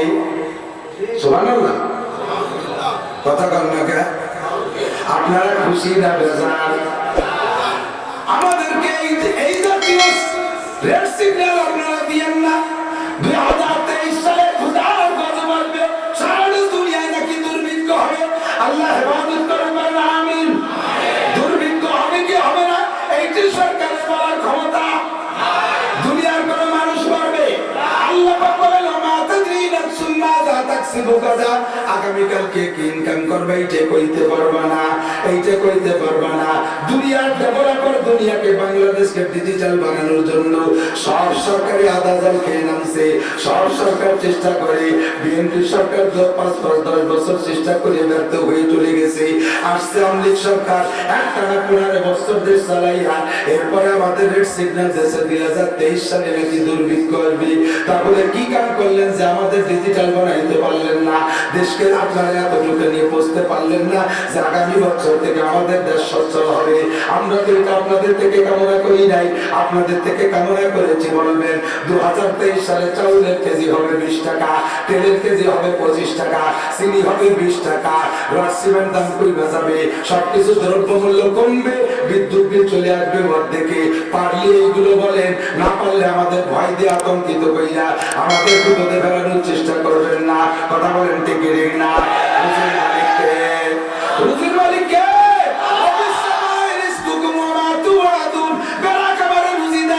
বিশ্ব ব্যাংক আমার রুজি দেয় না, গ্রামীণ ব্যাংক আমার রুজি দেয় না, বাংলাদেশ ব্যাংক আমার রুজি দেয় না, সরকার আমার রুজি দেয় না। রুজির মালিক আমার আল্লাহ। রিজকুকুম ওয়া মা তুআদুন। আল্লাহ কা আসমান থেকে রুজি আসে, ওয়াদা যা করেছে তা আসমান থেকে আসে। হে দুনিয়ার মানুষ, মুসলমানরা বিশেষ করে জেনে নাও, আল্লাহ কা মা মিন দাআবাতিন ফিল আরদি ইল্লা আলাল্লাহি রিজকুহা। জমিনে যত প্রাণী আছে যারা এই খানা খায় সকলের রুজি আল্লাহ দেয়। কেউ দুনিয়ার কোনো মানুষ মখলুকের রুজি দিতে পারে না। আমি আগে একদিন পড়তেছিলাম, একটা তিমি মাছে এক বক্তে খানা খায় কি পরিমাণ, 3000 ভালো খানেওয়ালা, এক পোয়া চাউলের ভাত খানেওয়ালা মানুষ বর্তমানে খুব কমই আছে। কথা বল। আগে মানুষে খানা খাইতো খোদার জ্বালায়, খোদা রাখতো তাই ভাত খাইতো। বর্তমানে আমার জানা মতে বেশিরভাগ মানুষই খোদার কারণে খায় না। উক্ত আসে খাইতে হবে তাই চারটে খায়, সেই রকম খোদা কি লাগে? কথা বল। বিস্কুট মিস্কুট চা পান এটা ওটা খাইতে খাইতে কোন সময় বেটা কি দিয়ে খায় না, ঠিক না? যদি খোদা লাগায় খাই, এক পোয়া চাউলের ভাত খাই, এই এক পোয়া চাউল হিসাব করিয়া 3000 মানুষে একত্রে যে খানা খায়, একটা তিমি মাসে সেই খানা খায় করতে কাকা করতে। ও যদি 3 ওয়াক্ত খায় তাহলে 9000 মানুষে যে খানা খায়, একটা তিমি মাসে ডেলি সেই খানা খায়। যদিও 3 ওয়াক্ত খায়, আরো যদি ডেলি 1 ওয়াক্ত খায় তাও 3000 মানুষের খানা ও একদিনে খায়। এমন করে হাজার হাজার লক্ষ তিমির আল্লাহ খাওয়ায়, কাফেরদেরকে আল্লাহ খাওয়ায়, নমরুদের আল্লাহ খাওয়াইছে, ফিরাউনের আল্লাহ খাওয়াইছে, কারুনের আল্লাহ খাওয়াইছে, সাদ্দাদের আল্লাহ খাওয়াইছে, হিন্দুদেরকে আল্লাহ খাওয়ায়, বুদ্ধদেরকে আল্লাহ খাওয়ায়। এতদিন পর্যন্ত আল্লাহ খাওয়াইতেছে।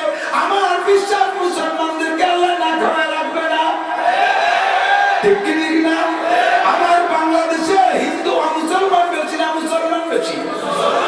90% মুসলমান বাংলাদেশে, 90% এর ভিতরে হাজার হাজার আলেম তালবে আলিম আছে, মাদ্রাসার ছাত্র আছে। মাদ্রাসার ছাত্ররা অসহায় অবলা, যারা যত অসহায় তাদের তাওয়াক্কুল তত বেশি, যারা যত অসহায় তাদের তাওয়াক্কুল আর ভরসা আল্লাহর পর তত বেশি। কথা বলেন ঠিক কি না? ও বন্ধুরে, সরকারি প্রতিষ্ঠানে যারা চাকরি বাকরি করে তাদের ভরসা সরকার, মাস গেলে বেতন দেবেই দেবে। এই করোনার ভিতরে সব জেনারেল প্রতিষ্ঠানগুলো বন্ধ, কিন্তু জেনারেল প্রতিষ্ঠানদের মাস্টার এবং শিক্ষকদের কোনো অসুবিধা হয় নাই। নিয়মিত তাদের অ্যাকাউন্টে বেতন ঢুকে গেছে, ঢুকছে কি ঢুকে নাই, তাদের কোনো অসুবিধা নাই। বরঞ্চ তার ভিতরে তাদের আরো লাভ হয়েছে। আরো 5টা বছর যদি স্কুল কলেজ গুলো বন্ধ থাকতো, জেনারেল শিক্ষা প্রতিষ্ঠানগুলো যদি বন্ধ থাকতো, ইনশাআল্লাহ ওখানে যারা চাকরি করতো তারা ছোট মোটো মিনি শিল্পপতি হয়ে যাইতে পারতো। ওদিকে চাকরি ছাড়া বেতন পাইতেছে, এদিকে অন্য কাম করে ইনকাম করে বাড়াই যাচ্ছে, ওদের ধন সম্পদ বাড়তেছিল, একটা ব্যবস্থা তাদের ছিল। কিন্তু আমাদের কওমি মাদ্রাসার হুজুরদের সরকার চাকরি পয়সাও দেয় না, একটা পয়সাও দেয় না। কথা ছিল কওমি মাদ্রাসার হুজুরগুলো সব বলি একেবারে ভাইসে চলে যাবে। কিন্তু আল্লাহর রহমতে আমিও তো 3টে মাদ্রাসার মোতাবেক আমার অভিজ্ঞতা, আমার মাদ্রাসার অবস্থা বলছি। সারা জীবন করে স্বাভাবিক টাইমে মাদ্রাসা চালাইয়া যেই শান্তি পাইছি তার সাথে বেশি শান্তি পাইছি করোনার 3 বছর। কোত্থেকে আল্লাহ কিভাবে টাকা পাঠিয়ে দেয় আমি জানি না। সবচেয়ে বেশি টাকা দিয়েছে আমার করোনার ভিতরে পুলিশরা। যেই পুলিশরা সবার কাছ থেকে খায়, ওই পুলিশরা মাদ্রাসার টাকা দিয়েছে বেশি। যে কোনো কারণে দিয়েছে, কারণ করোনার রোগীদের সেনা চারটা নাড়াচাড়ার দায়িত্ব ছিল পুলিশদের। ওদের সবসময় করোনা ভয়তে কাঁপতো যে আল্লাহ কোন জায়গা থেকে করোনায় ধরা খাই, কাছে দান করে একটু বালা মুসিবত থেকে বাঁচি। আল্লাহ পাক যে কোনো ভাবে তাদের বেঁধে দিয়েছে। কতক্ষণ থেকে না বন্ধুরে, আমাদের সব মাদ্রাসাগুলো সুন্দরভাবে চলছে।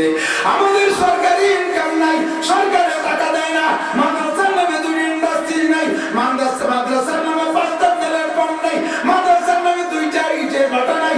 মাদ্রাসার পক্ষ থেকে 20টা ছেলে ইটালি, অস্ট্রেলিয়া, আমেরিকা, চীন, জাপান চাকরি করে না, সেখান থেকে মাসে মাসে লক্ষ লক্ষ টাকা দেয় না। তার দুঃখে মাসান তার হবে তা না। সকালবেলা খালি পেটে বের হয় পাখি, সন্ধ্যাকালে পাখিরা পেট ভরে বের হয়, ঘরে ফিরে আসে। আমরা উলামায়ে কেরাম কওমি মাদ্রাসার উলামায়ে কেরাম পাখির মতো তাওয়াক্কুল কইরা বছরের শুরুতে রমজানের পরে রওনা দেই। আল্লাহর রহমতে রমজান পর্যন্ত বোর্ডিং এ টনকে টন চাউল খরচ হয়ে যায়, উলামায়ে কেরামের লক্ষ লক্ষ টাকা বেতন দেওয়া হয়ে যায়, ফাঁকে বড় বড় আলিশান বিল্ডিং হয়ে যায়। আল্লাহর রহমতে আলেমুল আমার পোশাক আশাকের কমতি নাই, স্বাস্থ্য চেহারার কমতি নাই। আমার এদিকে মৌলবীদের বিচার বিবেচনা করলে হবে না।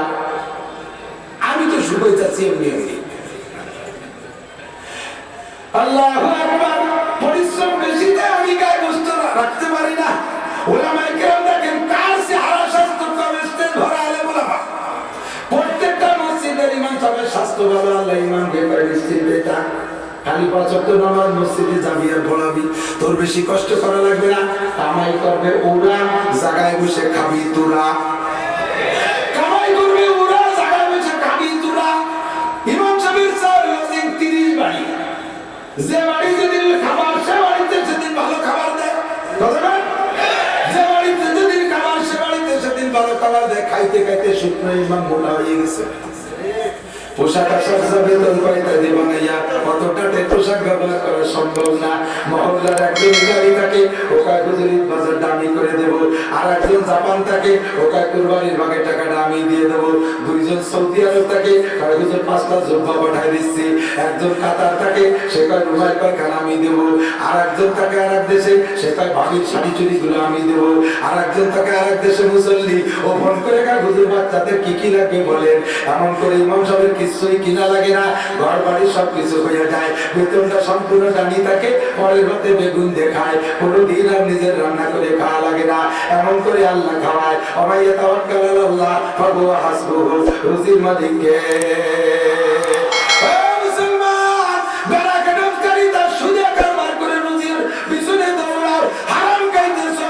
আল্লাহ নবী বলেন আর রিবা সাবুনা জুজা, সুদের মধ্যে 70 আইটেমের গুনাহ রয়েছে, 70 প্রকার গুনাহ রয়েছে। ফাআলাহা, সবচেয়ে বড় গুনাহ হলো সুদে কারবার।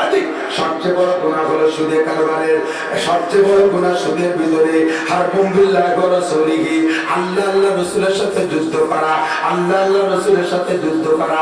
ইরির ক্ষেতের মধ্যে সুদে টাকা, গরুর ক্ষেতের মধ্যে সুদে টাকা, আলুর ক্ষেতের মধ্যে সুদে টাকা, বাদামের ক্ষেতের মধ্যে সুদে টাকা, তামাকের চাষের মধ্যে সুদে টাকা, আখের চাষের মধ্যে সুদে টাকা। প্রত্যেকটা চাষের ভিতরে সুদে টাকা, লোন তুলে এনে সেখান থেকে সুদে টাকা দেয়া, ওইগুলো করতেছেন দোস্ত। এর ভিতরে আল্লাহর রহমত আর বরকত নাই। আল্লাহকে সুদ খাইতেছিস আর দিতেছিস, আমার সাথে লড়াই করতেছিস, আমার যুদ্ধ রাসূলের সাথে। আল্লাহ আল্লাহ রাসূলের সাথে যুদ্ধ করে দুনিয়ার কেউ টিকতে পারে নাই। হে মুসলমান, তুমিও টিকতে পারবা না। সুদে কারবার ছেড়ে দাও, রুজির মালিক আল্লাহ, সময় মতো আল্লাহ পাক রুজি দেবেই দেবে। আমি সরকারকে পরামর্শ দিয়েছি, আপনাদেরকেও পরামর্শ দেই। ও বন্ধুরে, তোমরা ভয় পেও না, কোনো চিন্তা করো না। 6 দিন পরে ইনশাআল্লাহ দুর্ভিক্ষ আমাদের অ্যাটাক করবে না। আমরা ইয়াকিন রাখি, আমরা বিশ্বাস রাখি। আমরা উলামায়ে কেরাম করোনার সময় জানি মেরে মেরে বয়ান করেছি। কি বয়ান করেছি জানেন? খালি তো পুরোটা ঠিক করে। কি করেছি? বলছি যে লা আনওয়া ওয়ালা তিয়ারাতা ওয়ালা আমতা ফিল ইসলাম। ইসলামের মধ্যে সোয়াইছে বলতে কিচ্ছু নাই। কথা বলেন, বিশ্বাস আছে?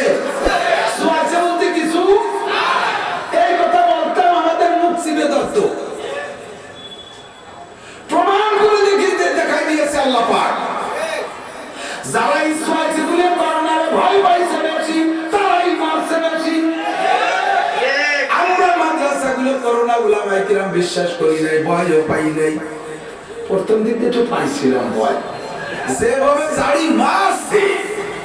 কয় চায়না থেকে বাংলাদেশের নিকটে মাত্র ইন্ডিয়া 100 কিলোমিটার, ওই দিক দিয়ে টপকারে চায়না থেকে ইন্ডিয়া পার করে বাংলাদেশে করোনা আসতে দেরি লাগবে না, সবচেয়ে বেশি মরবে বাংলাদেশ।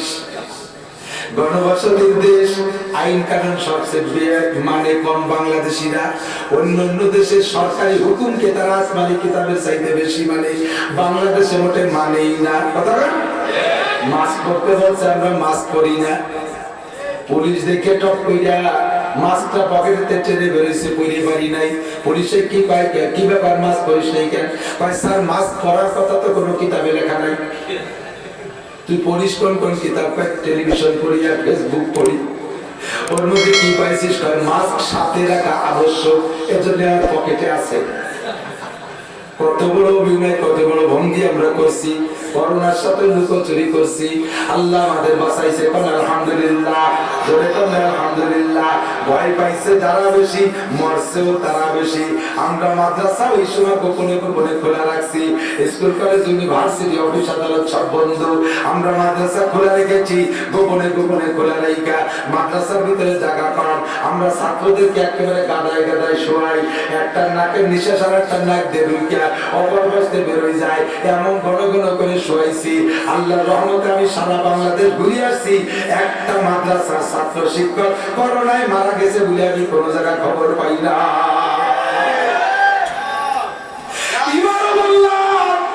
রুজির মালিক আল্লাহ, আমার বিশ্বাস বাংলাদেশ আলেম তালবে আলিমের বাংলাদেশ।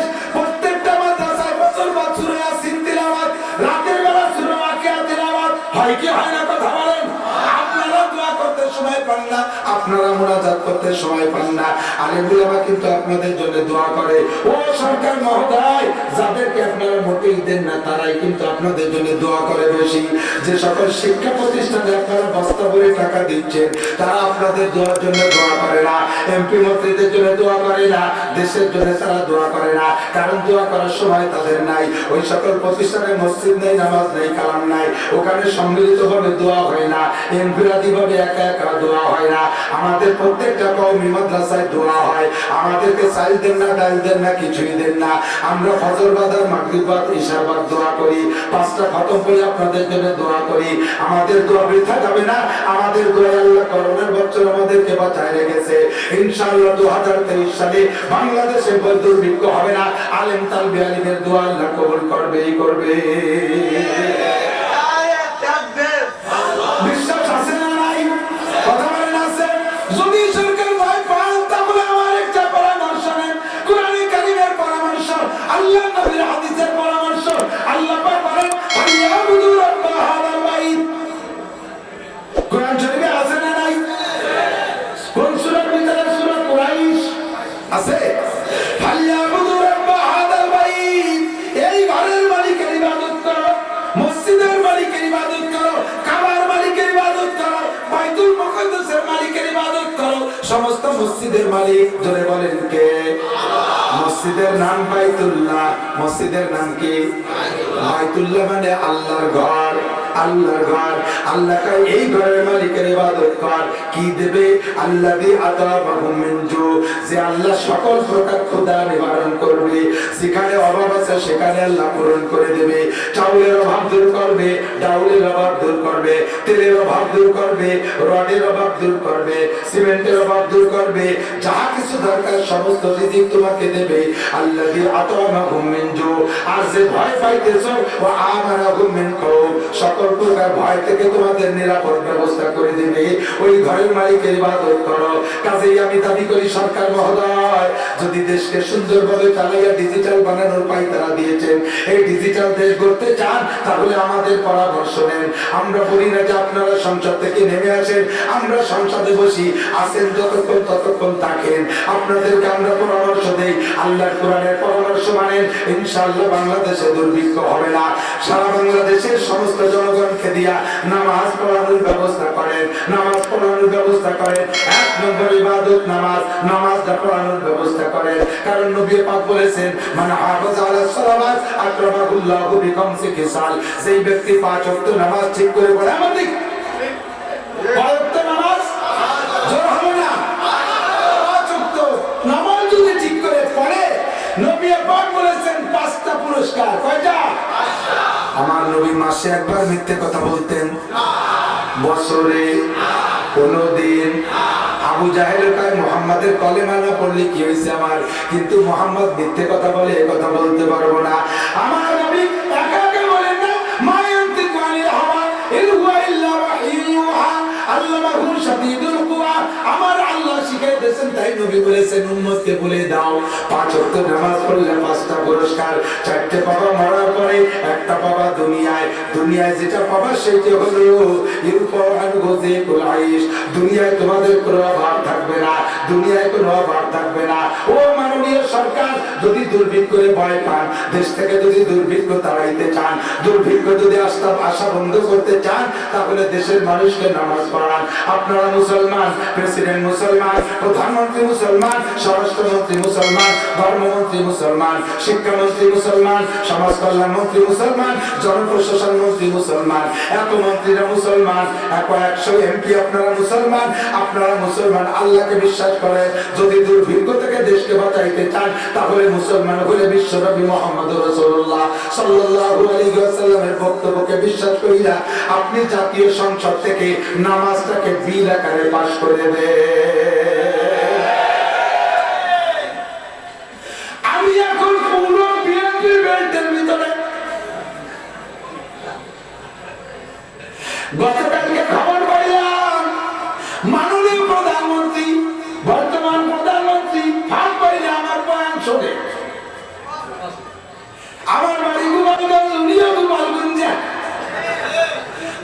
গোপালি টান আছে। ফাঁকে আমি ওয়াজ করি একেবারে আমার গোপালগঞ্জে বাংলায়। উনি নাকি বলেন মাওলানা নাসির সাহেবের ওয়াজ শুনলে আমি গোপালগঞ্জের পুরান বাংলাগুলো খুঁজে পাই। সাই ডাই মুড়ি রে কই উড়ুম সে না নুড়ুম, মুড়ির আসল বাংলা হলো উড়ুম, শাপলারে কয় নাই সেদিন ভিজে হলো। এগুলো আমি বলি উনি পছন্দ করে।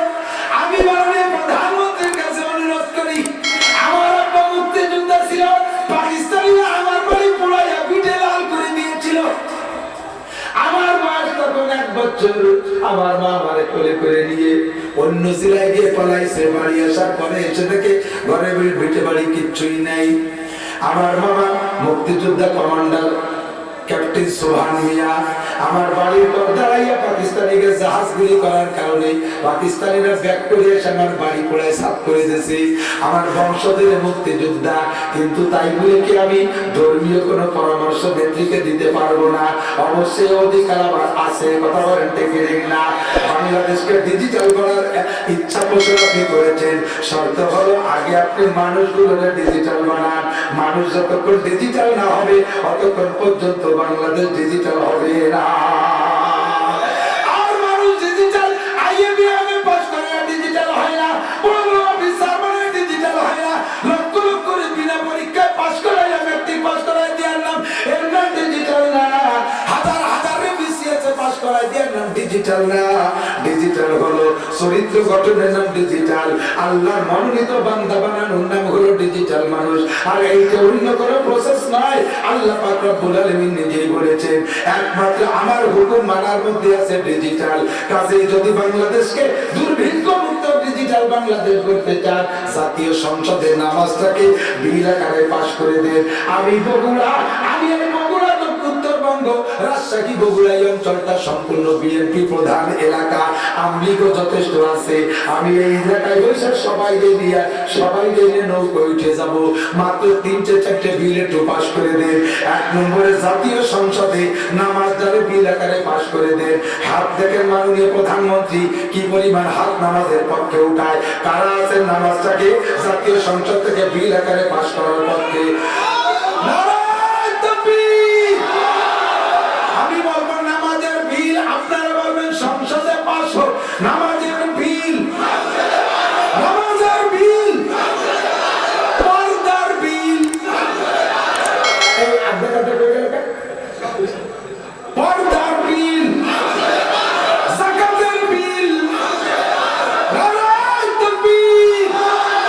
দেখেন এই সবগুলো নিয়ে নৌকা উঠে যাব।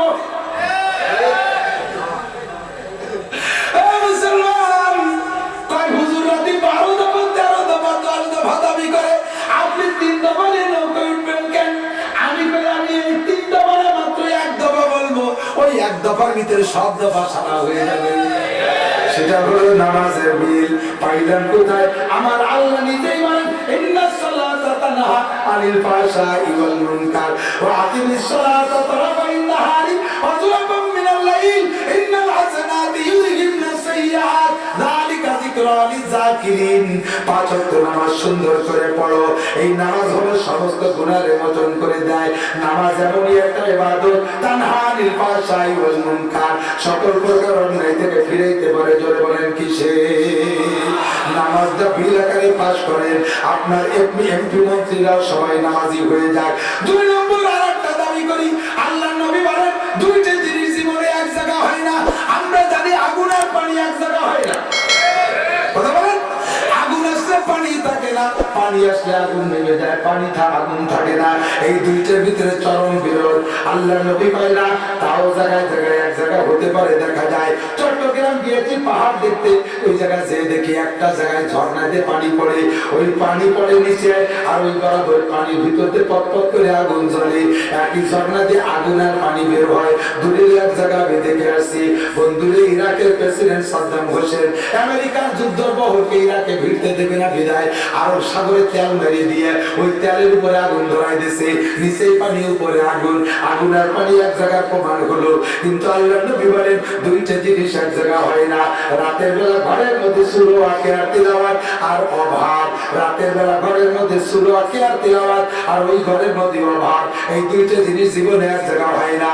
কাজে এই দুইটাকে এক জায়গা থেকে যদি বিচ্ছিন্ন করতে হয়, অভাবকে যদি দূর করতে হয়, সংসদে আপনারা সূরা ওয়াকিয়া তিলাওয়াত চালু করে দেন। ফজর বা সূরা ইয়াসিনের তিলাওয়াত, মাগরিব বা সূরা ওয়াকিয়া তিলাওয়াত সংসদ সদস্যদের মাধ্যমে পড়ান।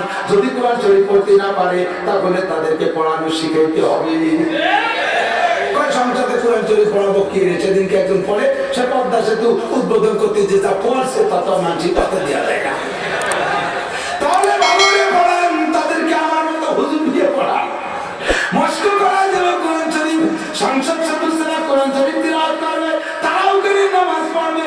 আর এইভাবে সারা বাংলাদেশের নামাজকে সংসদীয় ভাবে পাস করে দিয়ে নামাজটা আদায় করে নেন। আমি কসম খেয়ে বললে মিথ্যাবাদী হব না।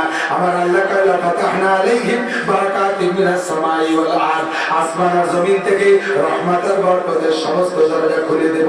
ওয়াদা করেছেন কে? আল্লাহ। কি ওয়াদা খেলাফ করে? আল্লাহ নিজে কয় ইন্নাল্লাহ লা ইউখলিফুল মিয়াদ, আমি আল্লাহ ওয়াদা খেলাফ করি না। কথা বলেন ঠিক কি না? এবার সরকার আমারে বলতে পারে মাওলানা আমরা সংসদ থেকে পাস করবো, তোমরা হুজুর আওয়াজ করে পড়াও। এবার বলবো মাননীয় প্রধানমন্ত্রী, মাননীয় সংসদের নেতারা, আমরা হুজুররা তো জীবন করে ওয়াজ করতেছি নামাজেরই পক্ষে, পারিনি তো, তা কি হলো? আমরা ভয় দেই কতদিনে এক ওয়াক্ত নামাজ ছেড়ে দিলে 2,88,00,000 বছর জাহান্নামে পড়তে হবে, তাও পড়ে না নামাজ। আপনাদের অতদিন জাহান্নামের ভয় দেয়া লাগবে না। মাত্র একটু কয়েকজন যে যুবকরা ফজরের নামাজ পড়ে না পড়ে ঘুমায় রয়েছে, বিছানের থেকে 8 থেকে 10টা যুবকের কান ধরে টেনে উঠাইয়া পাছায় তুলে 3 পিটেন দিয়ে দেন। বেশি ভিডিও লাগবে না, 3 পিটেন দিয়া 3 দিনের জন্য জেলে আটকায় রাখেন। এই যে ভাইরাল হয়ে গেলে দেখবেন বাংলাদেশের একটা মুসলমান সাবালেক নারী আর পুরুষ বেনামাজি থাকবে না। কথাটা থেকে দেখেন না, শুধু মুসলমান না, ভয়তে ভয়তে মশালা দাঁড়িয়েলা হিন্দুরা মসজিদে চলে যাবে। একসাথে বাড়ি কই সবুজ দেখতেছে না, নাম শোনে না, হিন্দু না মুসলমান, খালি পিঠে এক পিঠে নামাজি হয়ে যাবে। সব মুসলমান যদি নামাজি হয়, আল্লাহর নবী বলেন ইরফান রযিকুল আইশ, দুনিয়া থেকে রিজিকের অভাব দূর হয়ে যাবে। মানেন আর না মানেন, আমার বলার দরকার বলে গেলাম। আমালাইনা ইল্লাল বালাগ। অথচ প্রত্যেকটা মাহফিলে আমি এই বিলটা মারতেছি, প্রত্যেকটা মাহফিলে মারতেছি। কয়টা মাহফিল শুনবে না? কোন না কোন নেতা একদিন শুনবে। পুকুরের ভিতরে কোনায় যদি একটা ঢিল মারা হয়, একটা ঢেউ হয়, ওই ঢেউটা ধীরে ধীরে অপার পারে চলে যায়, যায় কি যায় না? আর এই মাঠে মেরে দিলাম ঢিল, আর এক মাঠে মেরে আসলাম ঢিল, ঢিল মারতে মারতে কোনো না কোনো দিন এই ঢেউ সংসদে যাইতেই পারে। আল্লাহ কবুল করেই নিতে পারে। হাজার হাজার লক্ষ মানুষের মনের তামান্না, যে নামাজ পড়ে না সেও এখন সংসদে নামাজের বিল পাস হওয়ার পক্ষে হাত তুলেছে। কথাক্ষণ দেখে নিন না, সংসদীয় ভাবে বিল পাস হইলে কোনো অসুবিধা হবে না, নামাজ পড়াই হবে। এবার কা হুজুর নামাজের জন্য মারতে বললেন কেন? শরীয়তে কি এরকম আছে নাকি? আল্লাহ তো বলছে লাইক কি বলা হয়, লাইক রবের দিন, ধর্মের মধ্যে কোনো জবরদস্তি নেই। আরে ধর্মের মধ্যে জবরদস্তি নাই, তর্জমাটা বোঝে নাকি? এই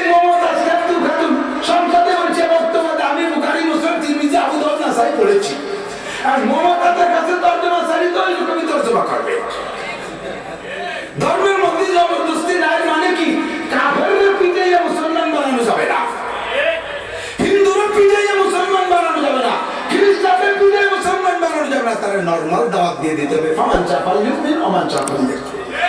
কিন্তু মুসলমান হওয়ার পরে নামাজ না পড়লে পিটাইতে হুকুম করেছেন বিশ্ব নবী। হুজুর বলেন মামুলিদেরা ওয়ালাদ কি বলা হয়, মুরু সিবিয়ানাকুম বিসসালাতি ওয়া হুম আবনাউ সাবঈ সিনিন। হুজুর বলেন তোমাদের বাচ্চাদের বয়স যদি হয় 7, নামাজের অর্ডার করো, ওয়াজরিবুহুম আলাইহা ওয়াজরিবুহুম আলাইহা, এই নামাজের কারণে পিটাও, ওয়া হুম আবনাউ 10 সিনিন, বাচ্চার বয়স যখন হবে 10 সেই সময় পিটাই নামাজ পড়াও। তাহলে নামাজের জন্য পিটানোর হুকুম আছে না নাই? নিজের সন্তানের বয়স 10 পার হলে পিটেও, তাহলে এখন পিটানোর কথা না থাকলে তো আমি কইতাম না। পিটানোর কথা তো হাদিসে আছে, পিটে দেখেন লাভ হয় কি হয় না, আর না পিটালে হয় না। মাঝে মাঝে বলি আমাদের প্রেসিডেন্ট এরশাদ সাহেব আমলে মুরব্বীদের জানা আছে না, উনি মার্শাল ল দিয়েছিলেন, মনে আছে নাকি? আর সেই 6 ইঞ্চি প্যাট বেরোনো মহিলাকে পেটে আলকাতরা মাখাতো, মনে আছে? চুল খোলা মহিলাদের মাথায় আলকাতরা মাখায় দিত, মনে আছে না? আর্মিরা করতো। আল্লাহু আকবার। সরকারি হুকুম আমাদের খুলনা এই তত্ত্বাবধায়ক সরকারের সময়, এই যে আমলিগিরের 3 টার্মের আগে তত্ত্বাবধায়ক সরকার ছিল না, ইয়াজউদ্দিন বকরউদ্দিন মঈনুদ্দিন 3 উদ্দিনের সরকার ছিল। ওই সময় আর্মিদের আইন ছিল 1 রিকশায় 2 জনের বেশি 3 জন উঠতে পারবে না। খুলনা সিদ্রালির মোড় থেকে 1 রিকশায় 3 জন উঠছে, সিট মতো 2 মেয়ে, আর ওই সিটির উপরে যে উচ্চ জায়গা, এই ট্যাগ দেওয়ার জায়গা, ওই জায়গায় এক যুবক বসে 2 জনের কাঁধের উপরে পা জুড়ে দিয়ে উত্তরপ্রায় সিদ্ধাতুল মুনতাহা চলে যায় কায়দা গুনগুন করে মজা করে গান গাচ্ছে। ও তো আর জানে না এই ঘটনা কি হবে। কতদূর আগাইলে এর মধ্যে আর্মিদের কাছে ধরা পড়ে গেছে, চলে আসছে প্রিপারেশন দা আলাইকুম বিজনিল্লাহ, দাঁড়া নটক বাটুস্কুর কথা কবি রে, চুপ কর। দাঁড়াইয়ে রিকশাওয়ালার নামাইয়ে পাশায় তুলে 2 পিটের শয়তান, জানিস না 1 রিকশায় 3 জন উঠানো যাবে না। ও মায়ের খাইয়ে মাজা বেকায় পাশা কুলায় কয়, স্যার আমি তো জানি না, ওই শয়তান জানে না, আমি কোনোভাবে পারবো না উঠতে। ও লাগতে জায়গা উঠছে, ওরে নামাইয়ে আর 2 পিঠেন। এখন মহিলাদেরকে কাঁদতেছে ভয়তে, পুরুষ 2 জন মায়ের খাওয়া হয়ে গেছে।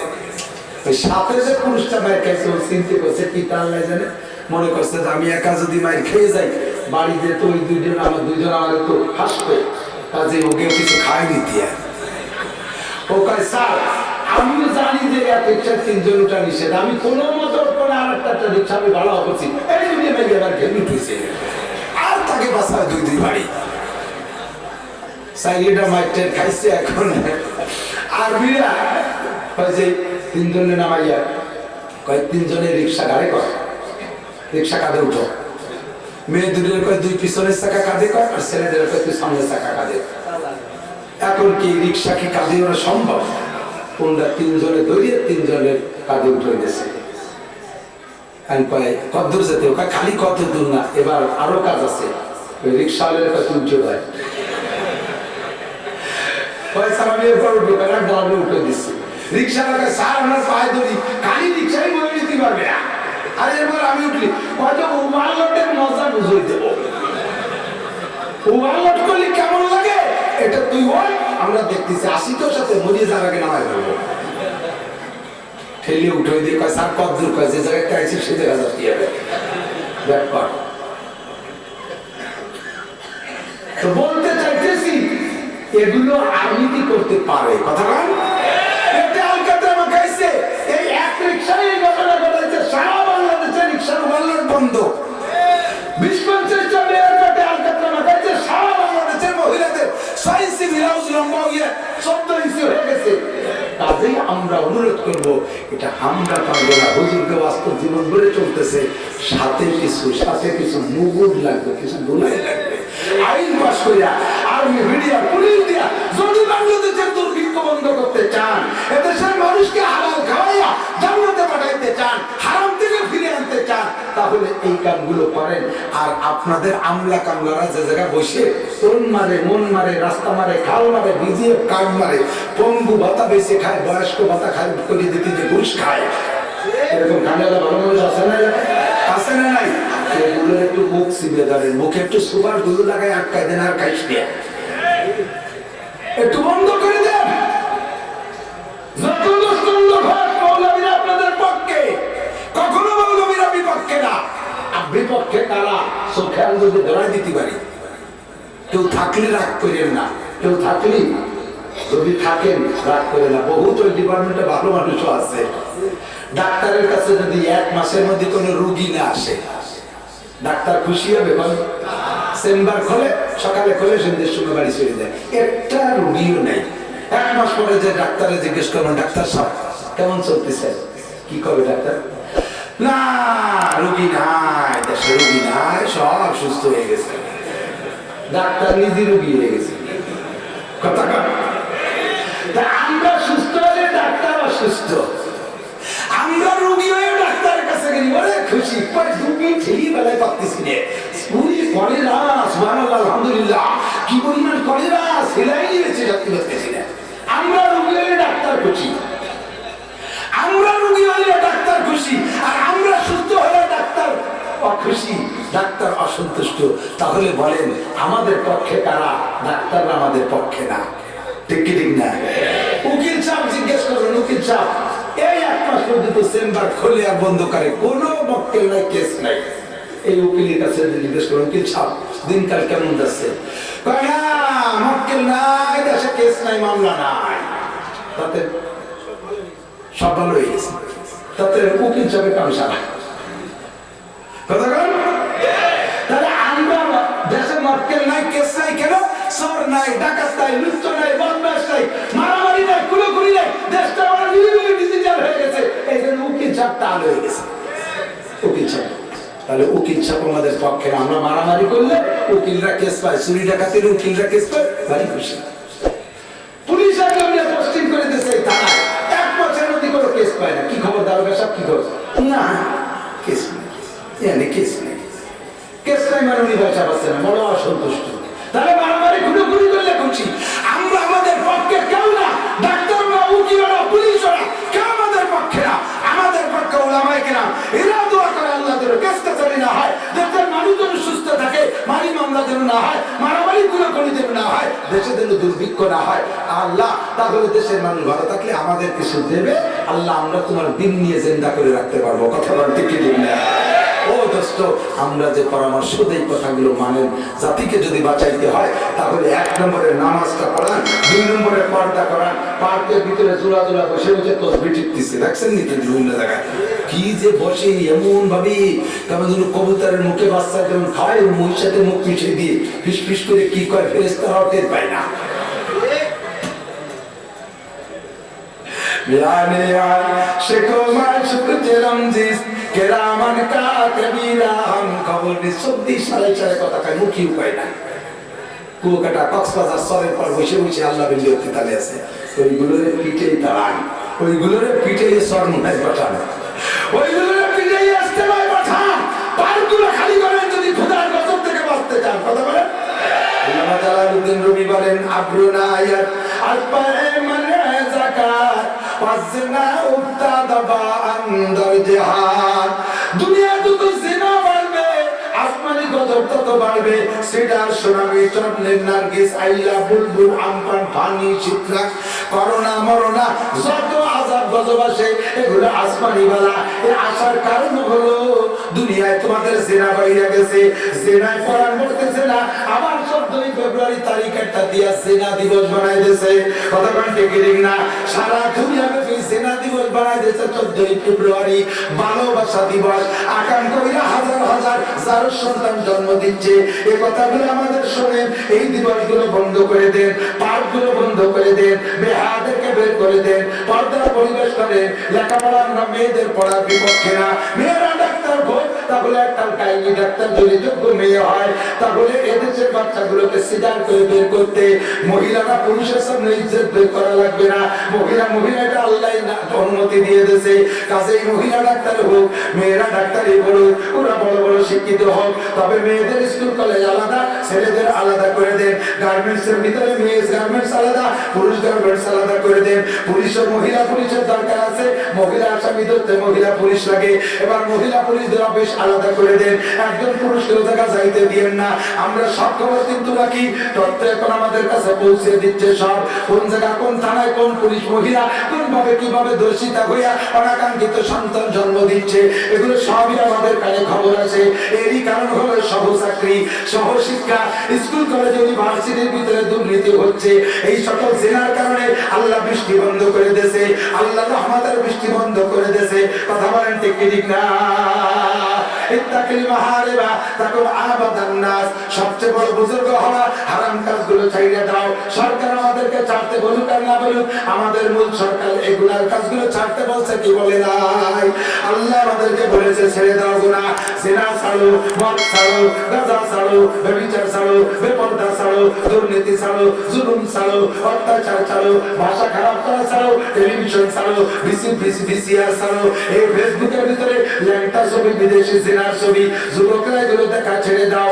এই প্রেম ছাড়ো, প্রীতি ছাড়ো, এগুলো ছেড়ে দিয়ে প্রেম করো এক জায়গায়। ইত্তাকিল মাহারিমা, 5টা কাজের 1 নম্বর আবু হুরায়রা বলেন আমাকে নবী বলেছেন ইত্তাকিল মাহারিমা তাকুন আবাদান নাস, হারাম কাজ ছেড়ে দাও, তাহলে হবে সবচাইতে বড় বুজুর্গ। ওয়ারদা বিমা কাসামাল্লাহু লাকা তাকুন আগনান নাস। শুধু তর্জমা বলে দিই, সময় বাড়ানো যাবে না, 12টার পরে 1 মিনিট হজ করবো না ইনশাআল্লাহ। রাজি আছেন? চলবে ইনশাআল্লাহ। হজরের নামাজের দায়িত্ব নেওয়া যাবে তো? এমন করছে ওয়াজ কেবল শুরু করছি, লাগলে আর 2টা পর্যন্ত করবো ইনশাআল্লাহ।